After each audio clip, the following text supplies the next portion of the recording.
Hello, fellow travelers, and welcome to Versus Stars podcast. For my loyal listeners, thank you for your continued support.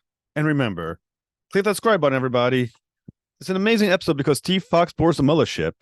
We talk all 8 eyes from Dark Horse Comics. Come aboard as we go traversing the stars. Hello, Mr. Foxe. Thank you so much for coming to Versus Stars podcast. Hello, thanks for having me. It's totally my pleasure. I'm a big fan of all 8 eyes, so thank you so much for coming on the show. Thanks. I appreciate that folks have picked it up and found their way to our little creature feature. So I always start off with a question of inspiration. So what inspired your love for comics and who your earliest influences?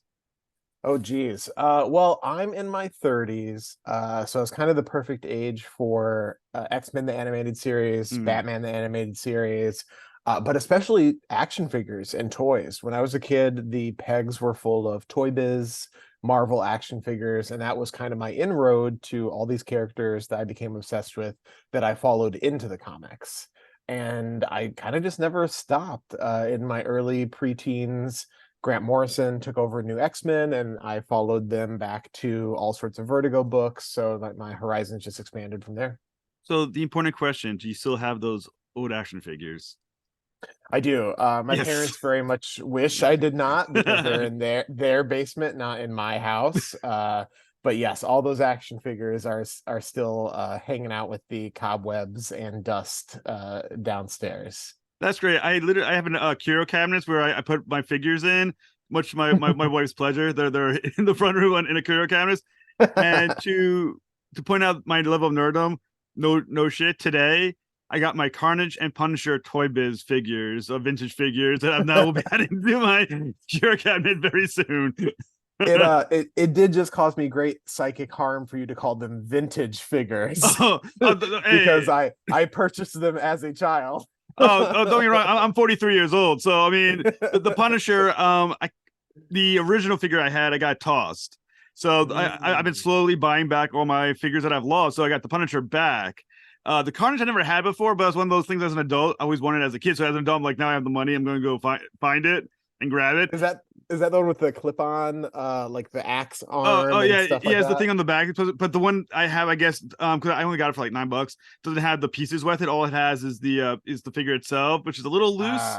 And the joints, you can tell because you move the joints a little bit, they move very too easily. But it still looks good enough to put on a stand. It'll be next to my Venom, and Yes. it'll be part of my they're posable statues. They're not even action figures. Posable statues. My rule now is I can only buy. I don't collect toys anymore. But my rule is I get one memento per book. So for Dark X-Men, I got this little Madeline Pryor pin from Oh, a that's awesome. wonderful artist online whose name unfortunately escapes me at the moment. But that's what I restrict myself to now. One memento. And actually for all 8 eyes, there's no license thing, but right before I pitched the book, I found this in a public park. Very cool. So I was like, you know what, this is a good sign. I mean, you're gonna eventually have to make all 8 eyes action figures, right? I mean, that's kind of the road you got to go down when you make something like that. Well, imagine all the points of articulation on a spider toy. It would be bad if you get Tom McFarlane use it to make his McFarlane toys for your spider. It'd be so detailed. That might be a little too real to life. Hey, you're publishing Dark Horse, and not too far from Image, so you never know, right? So going back to all 8 eyes. So as we mentioned, you're the creator and the writer. So where did the concept derive, and what excited you about it? Well, so I've always been a big horror fan since I was a preteen. I was actually very afraid of horror as a little kid. I liked monsters. I liked myth. I liked like mythological monsters. I liked universal horror, but I was very afraid of horror movies. Until I was a preteen, I just kind of flipped the switch completely and became obsessed. And I've always loved, since I started with a love of monsters, I love giant animal horror. Uh, Alligator, Jaws, all those movies, and kaiju films, and like all 8 eyes really arose from the time I spent living in New York. I lived in New York for 13 years, and living in Queens, and I went on walks all the time. That's where I do a lot of my brainstorming, is when I'm walking. And I would pass these buildings and realize that year after year, I never saw anyone go in or out. And I never saw any stated purpose or for sale signs or condemned signs or anything like that. It's just kind of these mysterious structures. And it just got me thinking about like what could be hiding in these, what do we not see?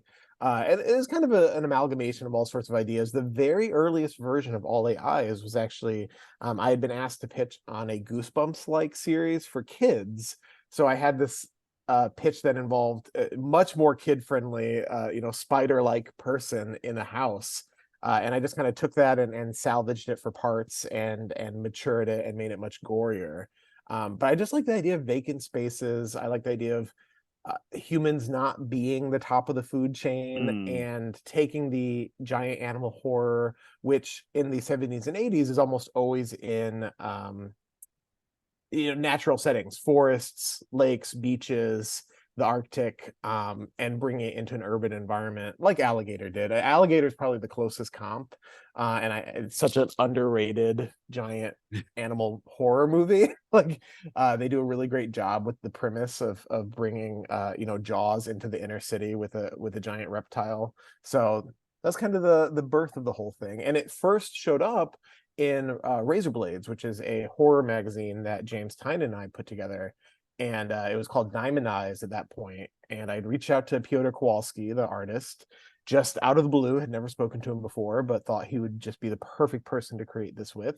And he happened to be down for it. So we did, I call it like a proof of concept. The version in Razor Blades is a complete short story. I think it's 16 pages. But it was always the notion that if we work well together, if there's something to this idea, we can take this to a publisher and say, here, look at this short version of something. Let us tell you a larger story in this world. And thankfully, Dark Horse went for it right away. So, I mean, when you think about like the big premise, because I know this has been a 4-issue miniseries, but it does end on a question mark. The end with the question mark right there. I mean, is this something that is potentially like a Walking Dead series where this series can expand and expand and expand? So my notion when it comes to a comic book series, I always like to do my endings like A New Hope, the first Star. George Lucas did not know if he was ever going to make another Star Wars movie. So of course there are threads that are not fully tied up. There are places that can go. But if that had been the only movie he ever made, it's a relatively complete ending. So that's All Eight Eyes at this current moment is complete in 4 issues. But a lot of my favorite stories have that sense of the story continues, before and after you pick up the page. So we wanted to leave it on that kind of open-ended note. As of now, no more. But I do think you'll see more horror from me, Piotr, Brad Simpson, and Haas working together. Well, like, cause it was such a great series, and when it does end, I can't help to myself. You want to find out more about this, and where these, like how long were these spiders? Because you left a little bit like I know I brought up The Walking Dead before, but bring it up again, a little bit like The Walking Dead, as far as you brought up some potentials for where these spiders came from that is kind of left hanging there. So Yes. those questions need to be answered by you. So you need to make more. Well, so one of my biggest pet peeves in horror is over explanation. So a good example, and I don't feel bad picking on the movie Sinister because everyone involved in Sinister is extremely successful. Scott Derrickson is not having a hard time if I throw some notes his way. But in Sinister, there's a scene where this family who is suffering from a form of haunting literally Zoom calls a mythologist who explains the demon to them. And to me, that moment, and it happens in all sorts of different horror movies, just completely punctures any tension or fear to me. And in something like All Eight Eyes, the protagonists are, an unhoused person, a civil servant working for the city, and this like down and out young person who goes from kind of a failure college student to an unhoused person. None of them have the resources to go find out where these spiders come from. They don't have someone they can call to give them an info dump. They don't have someone who's going to sit them down and explain all of this. So I like the idea of leaving things with just the hint of an explanation, the hint of a possible explanation, but keeping it within the realm of believability for the protagonists you're following in the story. If the protagonists had been, a government super spy tasked by the CIA to assassinate these spiders, then I'd probably have to explain where they come from. That's But what I series think two is with about. our cast, yes, exactly. In series 2, it goes full James Bond crossover with Jaws. That's the pitch for the next volume. So, growing up, were you a fan of arachnophobia? I don't think I saw it super young. I was the right age to see Eight-Legged Freaks, the David Arquette movie, and I must have caught like a TV viewing of arachnophobia when I was 9 or 10. I've never been that afraid of spiders. I'm not afraid of bugs in general. The only thing that does scare me is centipedes. Even saying the word centipede like freaks me out. And there is one briefly hinted at the end of All Eight Eyes. And that's about all I could tolerate. But I did go back when I pitched All Eight Eyes. I wanted to make sure I wasn't subconsciously lifting stuff from other books, and of course, or movies. And in Arachnophobia, the spiders are not particularly large. I think the largest one is like the size of a small dog. And in Eight-Legged Freaks, the tone is very comedic. So I felt like we kind of swerved in the middle there and did our own thing. Now, I think the interesting thing about spiders is that I think if there's any one animal that seems to have the most people will point to as something they fear the most, it does seem to be spiders. My wife just walked past, and I know her hatred of spiders is quite strong, as is with a lot of people. So, what do you think is about spiders that is so repulsive to people? Oh man, I wish I had a great like psychological response to this, but I think just the idea that something can crawl across you without you noticing, the idea that like something could be moving across your body before you even realize it's happening, and the fact that we all, spiders exist everywhere. Like there's no getting away from them. I would say the other biggest fear is probably snakes, but snakes are a lot more regional. Depending on where you live, you're Mm. never going to come into contact with a snake. But spiders exist everywhere. I live in Michigan, and the amount of jumping spiders, huntsman spiders, house spiders, like you have a huge array within 30 feet of my house. And I think that's why they creep people out. And I feel bad for them. I felt bad writing All Eight Eyes because the vast majority of spiders want nothing to do with us, and they take care of pests that actually are more harmful to us. My partner has quite a few houseplants and a garden, and whenever we find spiders, we just place them gently in the garden so they can take care of the bugs that are going to hurt the plants. So, are you doing with spiders what Jaws did to sharks? Are you gonna create this whole horror area where people are gonna be trying to wipe out the spiders? Unfortunately, I think people are already trying that whenever they run across them in their house, but I hope that most people will choose to gently set our eight-legged friends outside to continue their life. I will say one of the movies that had like I think one of the worst most uncomfortable moments is was it Two Towers Return of the King where Frodo gets wrapped up by the spider, Oh and I'm yeah, thinking to and myself, that's why they suck. but that's what I mean, that's really what I was drawing on, for not that scene specifically, but the idea that, a spider is often an apex predator in its own little Mm. environment. So the idea that humans, we could be the ants and not know it, I Right. just thought was like a fun, spooky thing to dig into. And it just, again, I keep using the word fun, but in the era of like A24 metaphorical horror, Yeah. it's also nice sometimes when it's just fun and creepy and gooey and doesn't necessarily the spider doesn't represent anyone's dead mom or anything. Mm. It's the so giant spider. so borrowing a little bit from what Spielberg was talking about when he was making Jurassic Park. He talked about the idea that he wanted his monsters to be animals and make it very clear that these are animals that are scary versus monsters that are little supernatural or whatnot. Mhm. When you're thinking about writing these spiders as, they're I don't say villains, but I mean they're antagonists. Let's say they're antagonists. So when you're thinking about writing them, how supernaturally smart and maybe and beyond human or personification for anthropomorphize them did you want to go in when you think about writing for them?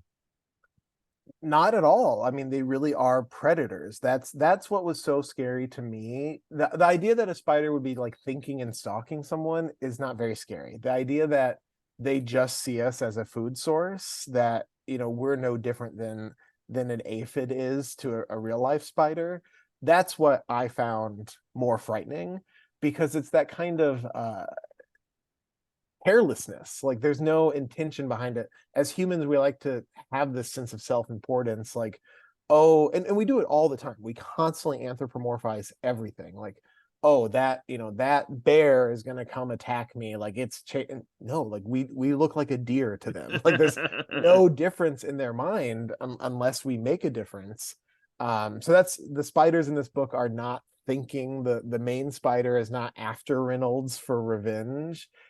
It's just a predator, and the idea that we don't matter to them was scarier to me than the idea that one would hold a grudge like the shark in Jaws 3.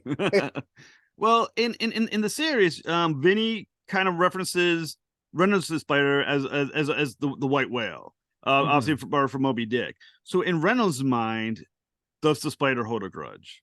Like in how he imagines is it? Oh yeah, I mean Reynolds has suffered a great tragedy at the hands of this one specific spider, and that's what's kind of kicked off his crusade.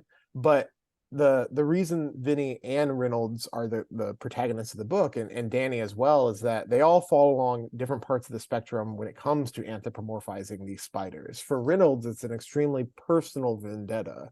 For Vinny, it's that his eyes have been opened to a part of the world that he can't shut them to anymore. And for Danny, it's just kind of shock and disbelief that this can be going on and that people aren't paying attention.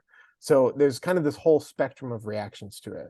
In Reynolds' mind, he absolutely has a one-on-one death vendetta with this spider, but that spider doesn't think about him at all. When that spider sees him again, he could be any prey source.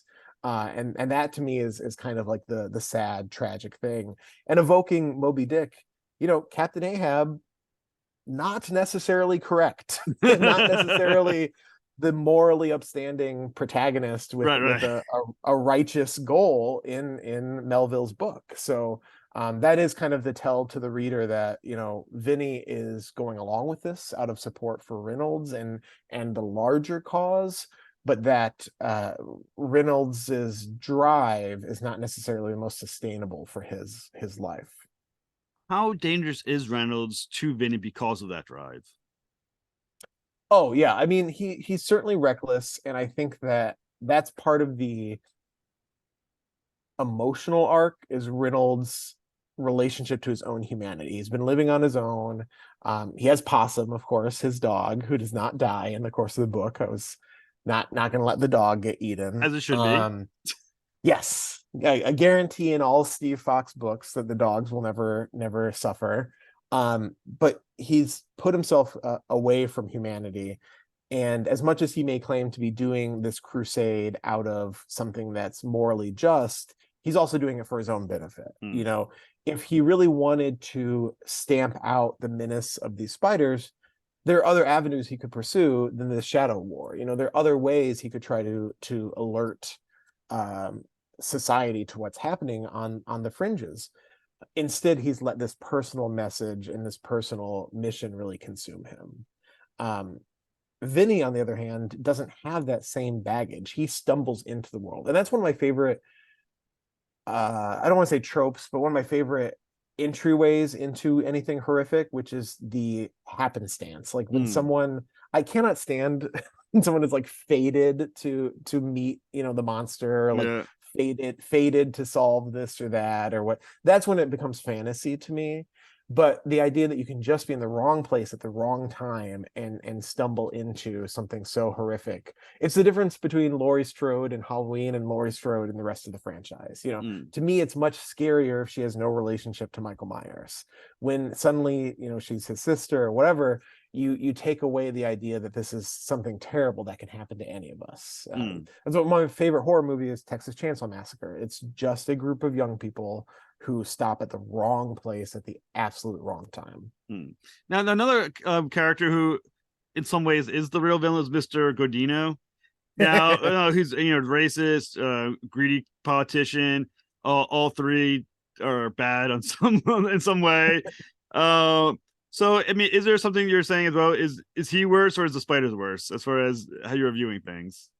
I think so. In all creature features, there is usually the politician or the bureaucrat or the person in power who makes the issue worse. Mm. In Jaws, it's the Amityville mayor who does not want to close the beach because it will hurt tourism.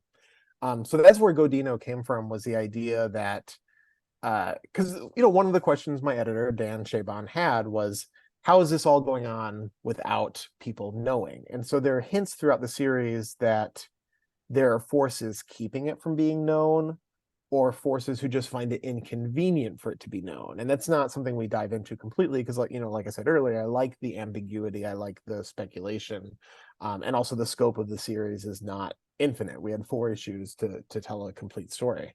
But Godino is kind of the biggest suggestion of how this happens, which is simply that it's inconvenient. It's not something that politicians and people in power want people to think about because it would hurt tourism, it would affect budgets, it would affect zoning laws. It'd be this huge mess. So once I came up with Godino, and Danny and Godino and that whole plot don't exist in the short version of the story. That was really when All Eight Eyes fell into place, when I realized that side angle of it. So, as Vinny being one of the protagonists, he's very much are the surrogate for the reader. So what makes him such an interesting protagonist in your opinion? And also, why is he able to see and believe what his eyes are telling him when others would find a way to fall into denial? I wanted a viewpoint protagonist who is brought low. When we meet him, he's not having the best time of his life. We find out in bits and pieces that he moved to the city from the Midwest. He's gay. He doesn't have the best relationship with his parents. His dreams of film school and other things. He's kind of a burnout. And so when he stumbles across this other side of New York City that either his privilege or his ignorance or his naivete had kept him from, he's a little more susceptible to falling down the rabbit hole, perhaps. Oh, you can see my own little creature feature behind you. My dog is perking up. He's perhaps a little more susceptible to falling down the rabbit hole because he has less to tether him to his day-to-day life. He doesn't have a fulfilling job and career and student life, romance, any of these things. He's really lost a lot of his connections that keep us going day to day. And then I drew on my own experience of going to college in New York City, and I didn't have as tough a time as he did, but I came from the Midwest. I knew no one, and it's a tough transition. It can be very isolating to change life experiences that much. So I always thank my lucky stars that things didn't go worse for me, that I was able to pull things back from the edge. Vinny's an example of someone who maybe didn't succeed at pulling back from that edge. So, when you look at Vinny and look at Reynolds, as you mentioned, is homeless. Why do you think it is that these homeless people who live towards the bottom of society are better at recognizing the problem than the wealthy are?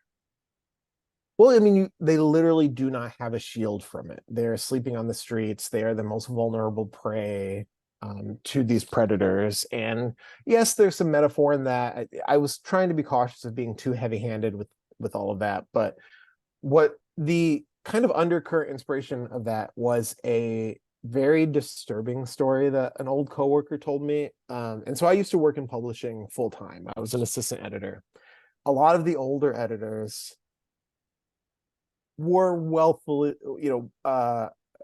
financially comfortable, whether because they came from money originally or they married well. There was a big class divide between the older editors and the younger editors who were, I was living in Avenue B and making it work. And one of them, who I knew was particularly well off and lived on the Upper West Side and all of that, she had been walking home one day with her child, who at the time I think was like 6 or 7, and her daughter had said, "Mommy, why are all the dead people in front of our house?" And she meant homeless people. She had thought that the unhoused people who were sleeping on the streets were dead. And it really shook my coworker up, thinking, how long has my daughter been under the impression that we've been walking past dead bodies every day? But it's also kind of frightening to think that she was given so little context or empathy shared with her to understand what was actually going on with these people. So that was kind of like the undercurrent inspiration to that in New York City, in these urban environments, these are literally the most vulnerable people because they don't have comfortable air-conditioned apartments to go back to. They don't have, multiple streaming channels to watch and tune things out. They don't have Hamptons houses to go to on the weekends. So they are the most vulnerable prey for the predators in this society. I'm going to actually use a quote from your fourth issue for my next question, if you don't mind. Sure. You wrote in the fourth issue, it says, "There's no amount of proof that can wake up someone who chooses to stay sleeping," which is a great quote, by the way. I do enjoy it. So, how are the spiders acting as a metaphor for other science deniers? Because it sounds like that's kind of like what you're. So it's like there's like a metaphor there for those who.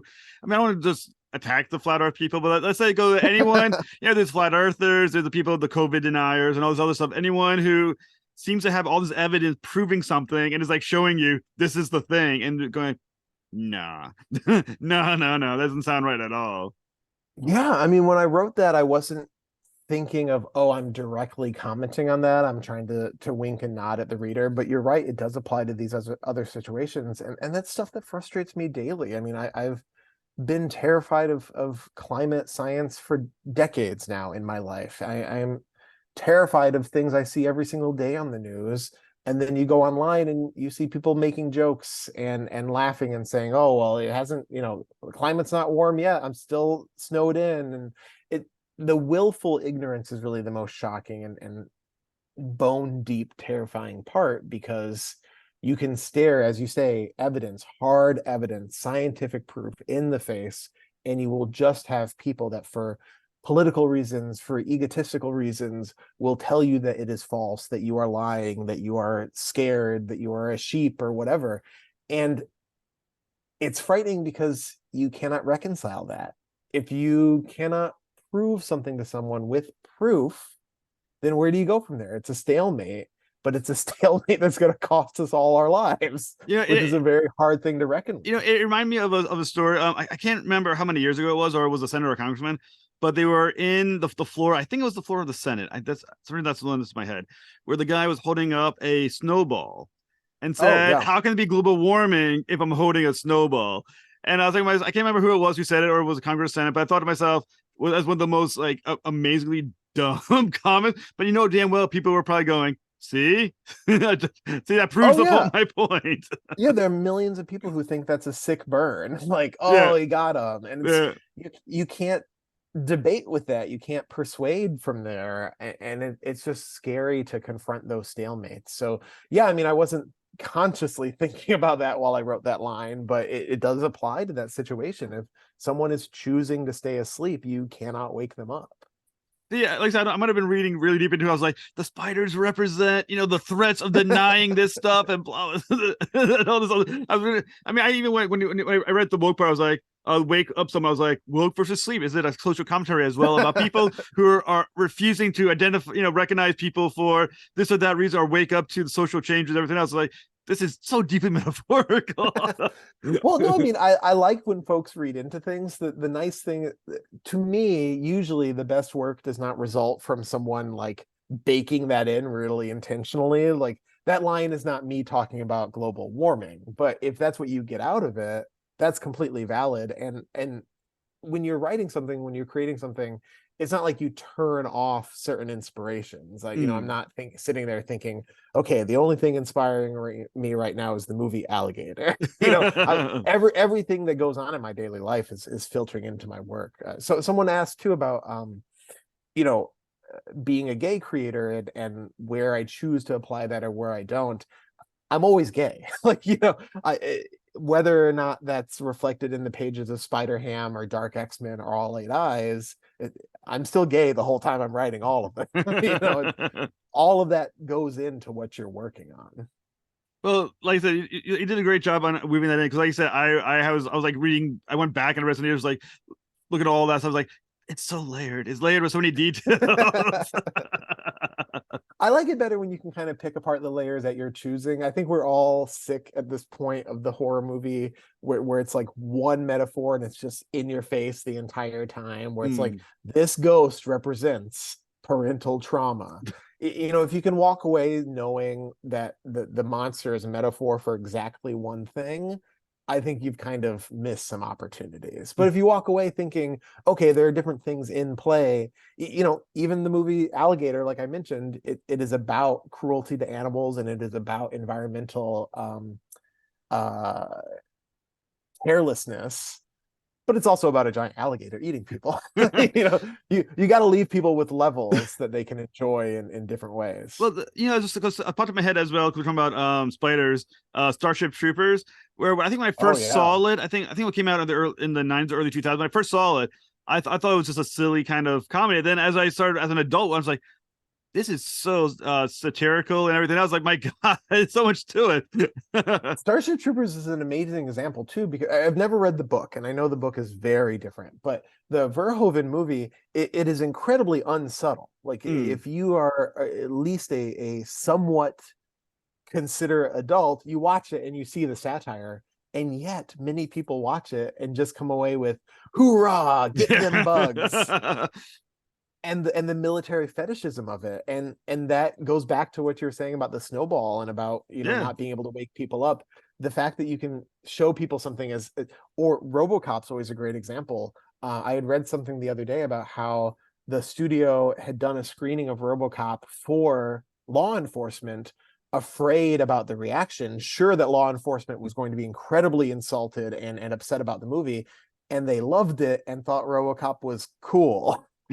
Which is, you know, severely missing the point. Well, it's sort of like people, especially politicians, they love to play Born in the USA with Bruce Springsteen, but it's like, and then when you look, I mean, when I never paid that close attention, or when I was once again young, I was like, you know, I just assumed, yeah, but then I eventually sat and read the lyrics, and I was teaching a class on, I think it was Upton Sinclair's The Jungle, and I wanted to make a connection, you know, about, you know, government and everything else, and politicians and everything like that.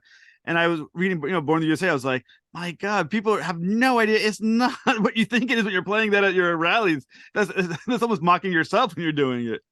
One of the funniest cell phones of all time. Who was it that took it as a campaign song at first? Was it the first Bush? And Springsteen was like, cut this out. What are you doing? It could be. I mean, it could have been Trump. I mean, it's so many Republicans who have used it, and you're like, oh, I don't know if that's what you think you're doing. It's crazy. It's crazy. I've been listening to that so much this summer. It's just like, you know, Springsteen is summer vibes. Yeah.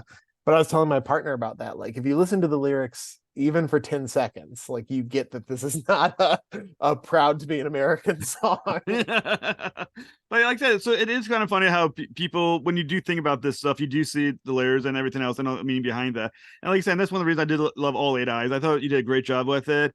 What is next for you?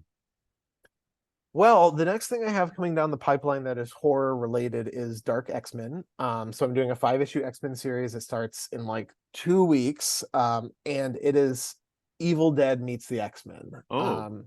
So I've had this Marvel track I've been on. I've been really grateful to do different Marvel projects. And I said sometime last year that the bucket list item now, the first bucket list item was to do anything for Marvel.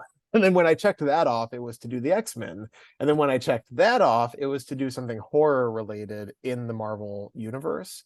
So Dark X-Men is really me going for it. I'm working with Jonas Scharf and Frank Martin on art, and they are just killing it. It is like full gothic horror fantasy. I can't wait for people to read that. Otherwise, in the horror realm, it's going to be a little while before folks see something else from me. But next year, 2024, I have a very exciting horror project coming out with some very close collaborators of mine. And Piotr and I, the artist on All Eight Eyes, we've talked about doing more. So I think that's not more All Eight Eyes, but more in the horror world. So I think that's something we're going to be developing soon. But otherwise, I've got a whole bunch of mutant related stuff coming up. I'm going to be on the X-Men. You're going to see me on the X-Men for a little while to come. Well, that's very cool. When you're ready to talk more some Dark X-Men, come back on the show. I'd love to have you discuss it. You've been a pleasure to talk with, sir. Thank you. Thank you so much for having me. Thanks so much. Have a great night. Thank you. You too. Bye.